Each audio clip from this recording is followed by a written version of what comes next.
us what the house is about and what you do. So my name's John Montgomery, and I'm the executive director of a nonprofit called Charis, when we do business as the house. And basically we provide a really broad range of services to homeless youth that don't have parents. So 13 to 22, 23, that's our age group. And we're working with youth who are, whose parents, who are unaccompanied, what we'd say is unaccompanied. So a lot of runaway youth, a lot of homeless youth, unaccompanied, that sort of stuff. Specifically, what's your job title? So I'm the executive director, so I mostly do raise money and I plan. So I do a lot of kind of visioning and saying, okay, here's where we are now and here's where we need to get to be. And I do a lot of partnering in the community. So when you work with one population, if you rather than provide a service, you end up with that population in 30 services, dental, medical, clothing, all that stuff. So I do a lot of talking to people about how to cover our kids' needs. That's sort of what I do. Catered generally towards Grand Junction teens? Right, we're just in Grand Junction. We're starting to do some work in Montrose, but right now we're all in Mesa County. Is there one specific, I guess you call it necessity or item in general that kids are more in need of when they come in? Well, they really need 4 things to do well. They need safe shelter, healthy adults that can mentor them and take care of them.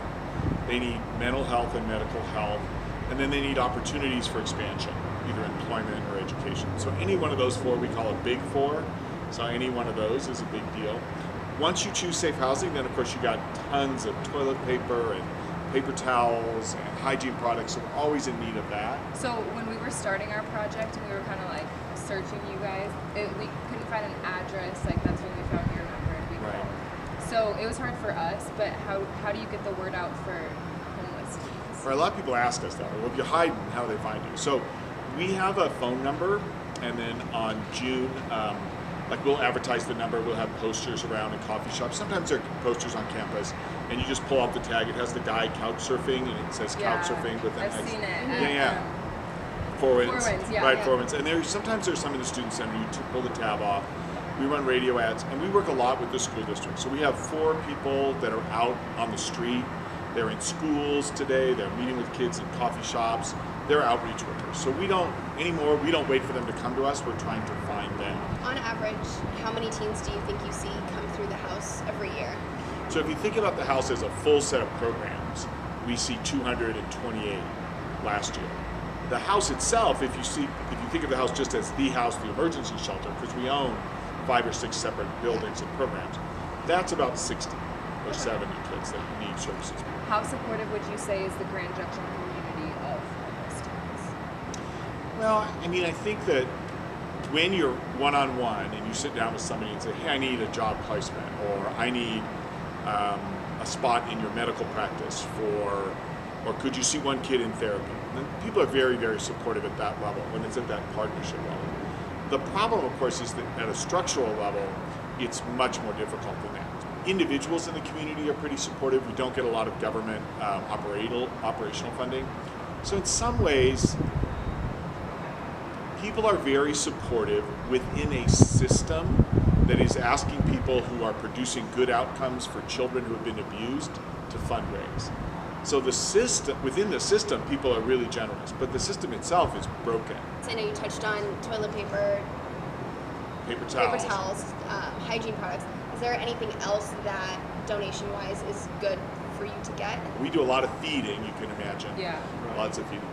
Ground meat is a big deal, and we're always short protein, so ground meat, chicken is a really big deal. Clothing, we need used clothing. Anything you can eat, we can use. Pop-Tarts, I mean, you name it. Pasta, yeah, basically anything. So how long, on average, is a resident in the house, and how do you instill confidence in them to make them want to move out? Sure. I think the key thing for us is we use a technique called motivational interviewing. And motivational interviewing is a technique that's been proven to work with youth, and particularly youth with substance abuse issues. Motivational interviewing is helping you think about what change do they want? What is the change they want? And what don't they like? So we'll always say to our kids, hey, do you smoke dope? You know, they'll say, oh, yes, or pot, I guess. So you smoke pot. And if the youth says yes, we'll say, well, what do you like about it? And they'll be shocked to hear you say that, right? And then we'll say, well, they'll tell us what they like. Oh, it reduces anxiety. It makes me feel better about myself. If I don't do it in the morning, I can't get to school. I need the, you know. And then we'll say, well, what don't you like about it? If the car goes in the ditch, we talk about, do you want to tow them out? Are you going to teach them out? Or are you going to ticket them? Get in front of the car, shame them. You shouldn't be in the ditch. Don't be in the ditch. How'd you get in the ditch? Why'd you get in the ditch? Do you know the consequences of being in the ditch? You know, and that involves a lot of shame. And most of our kids are used to being ticketed. So we try not to tow. We try not to talk. We try not to teach. We just talk. Roll the window down. So we do tow, particularly when it involves safety. We'll tow, but we try not to tow. And we really are completely anti-ticket. Ticket is just, we don't want to be shaming people. It doesn't work. Yeah. And it just increases anxiety. How would you define ethics, and how do you think what you're doing is ethical? A lot of ways to come at ethics. I mean, for me, really my primary motivation tends to be more relational than ethical. So I really, I try to live out an ethic of love.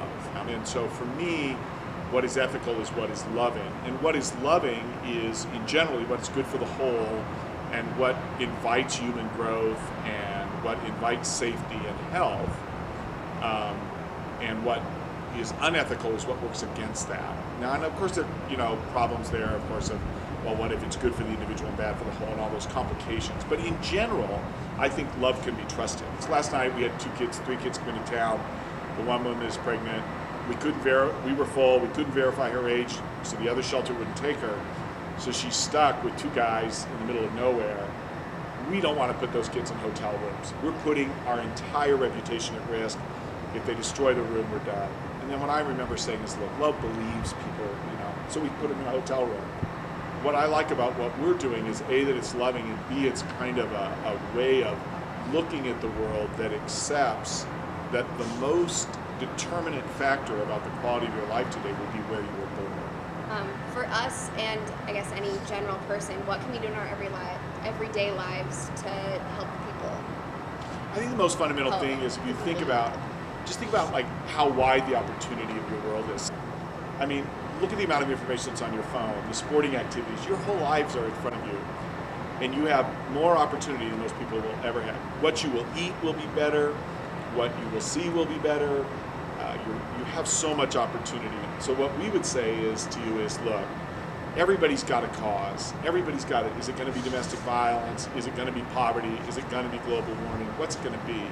So our encouragement to you is to listen to your heart and find your passion to do good.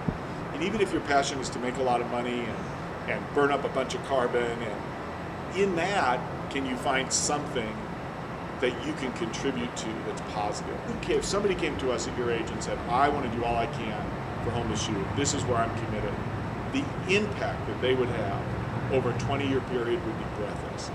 Nobody would believe it. It could be a movie. That would be our goal. Listen to your heart, choose something, get involved, and eventually, you're going to be just shocked with the good that comes.